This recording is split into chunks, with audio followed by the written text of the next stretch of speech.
അത്യാധുനിക German technology ഉപയോഗിച്ച് കൊണ്ടാണ് സമസ്തയുടെ 100ാം വാർഷികത്തിന്റെ ക്യാമ്പിന്റെ പന്തലൊരുങ്ങുന്നത്. 10 എൻട്രൻസുകൾ ഉണ്ടാകുമെന്നാണ്. ഇതിന്റെ പരിസരത്തായി 10 പേരെ ഒരുമിച്ച് ചികിത്സിക്കാൻ പറ്റിയ ഒരു ഹോസ്പിറ്റൽ ഉണ്ടാവും. 30,000-ൽ പരം ക്യാമ്പ് അംഗങ്ങളുടെ സാധനങ്ങൾ സൂക്ഷിക്കാനുള്ള ക്ലോക്ക് റൂമുകൾ ഉണ്ടാകും.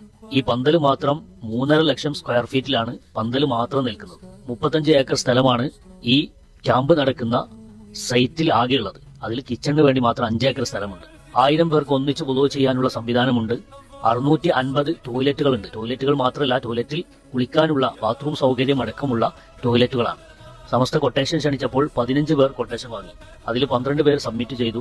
അതിൽ നിന്ന് ശക്തമായ മത്സരത്തിലൂടെയാണ് ഒരു ടീം ഇത് ഏറ്റെടുത്തിരിക്കുന്നത്. നിങ്ങൾ നോക്കുക, ക്യാമ്പിന്റെ പന്തലിൽ ഒരൊറ്റ തൂണും നിങ്ങൾക്ക് കാണാൻ സാധിക്കില്ല. തൂണില്ലാത്ത ജർമ്മൻ ടെക്നോളജി ഉപയോഗിച്ച് കേരളത്തിൽ തന്നെ ആദ്യമായിട്ട് കൊണ്ടുവരുന്ന ഒരു ക്യാമ്പ് സൈറ്റാണ്. അതുപോലെ തന്നെ ഇതിന്റെ എല്ലാ 10 സ്ക്വയർ ഫീറ്റും ഇടവിട്ടുകൊണ്ട് വലിയ സ്ക്രീൻ ഫിറ്റ് ചെയ്യും. അത് മുകളിൽ നിന്ന് താഴോട്ട് ഹാങ് ചെയ്ത്